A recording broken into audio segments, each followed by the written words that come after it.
Bonjour et bienvenue sur le podcast Mettre sa communication au service de sa vie.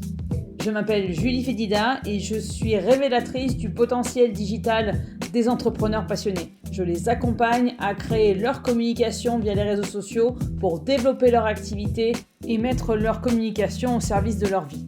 Le but de ce podcast est de vous amener des pistes de réflexion pour trouver votre façon de communiquer selon vos critères.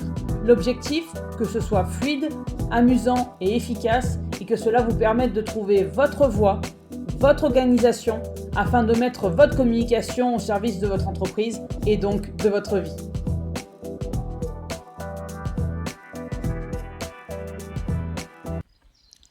Nouveau podcast 2022, épisode 9. Bonne préparation de cours ou bon repos.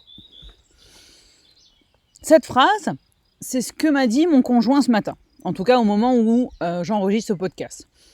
Vous allez me dire, quel est l'intérêt de vous en parler ? Eh bien, parce que cela vous montre que lorsque l'on est entrepreneur, autre chose est possible. Si, on peut organiser sa semaine et sa journée selon ce qui est bien pour nous à l'instant T, à ce moment-là. Je vous donne un exemple. Ce jour-là, cette semaine-là, avec le pont de l'Ascension, je n'avais pas de rendez-vous avec mes clients ni de formation de prévu. Je pouvais donc organiser ma semaine selon ce que j'avais à faire, c'est-à-dire préparer mes cours pour les semaines à venir, travailler sur mon contenu pour mon retour sur les réseaux sociaux, l'emploi du temps de la nounou pour la dernière et de l'école pour la grande, et de ce que j'avais envie de faire à ce moment-là.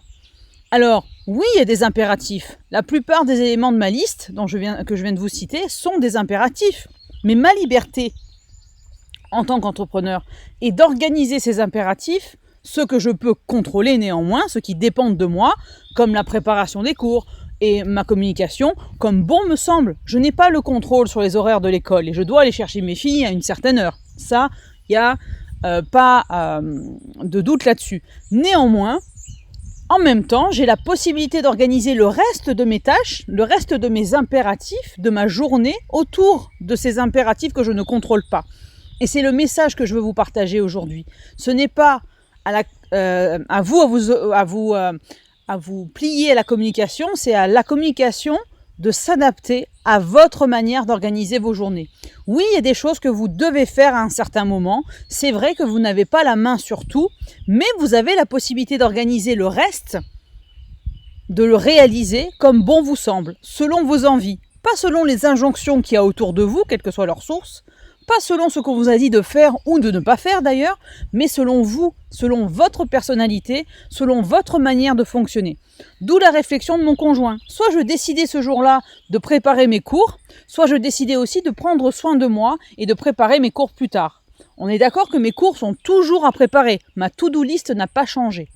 Ce qui a changé en revanche, c'est la liberté de réaliser ces tâches dans l'ordre qui est aligné avec moi à l'instant T.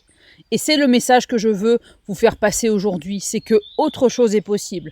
Vous avez la possibilité de développer votre activité à votre rythme, selon votre organisation, vos envies, autour des impératifs que vous ne pouvez pas contrôler. Votre déclaration d'impôt, votre rendez-vous chez le comptable, vos heures de présence si vous avez un commerce physique, vos jours de prestation chez un client, etc., etc. Ça, vous ne pouvez pas forcément le modifier, vous n'en avez pas le contrôle. Néanmoins, vous avez le contrôle sur le reste, c'est-à-dire qu'autour de ces impératifs-là, vous avez la possibilité, certains impératifs, de les modifier, de les organiser comme bon vous semble. D'ailleurs, après tout, si vous avez créé votre activité, n'est-ce pas pour faire des choses à votre façon et non selon la volonté d'autres personnes ? Voilà, c'est tout pour aujourd'hui. On se retrouve bientôt pour un prochain épisode du podcast Mettre sa communication au service de sa vie. D'ici là, vous pouvez me suivre sur les réseaux sociaux, que ce soit Facebook, Instagram ou LinkedIn. Et surtout, prenez soin de vous. À bientôt.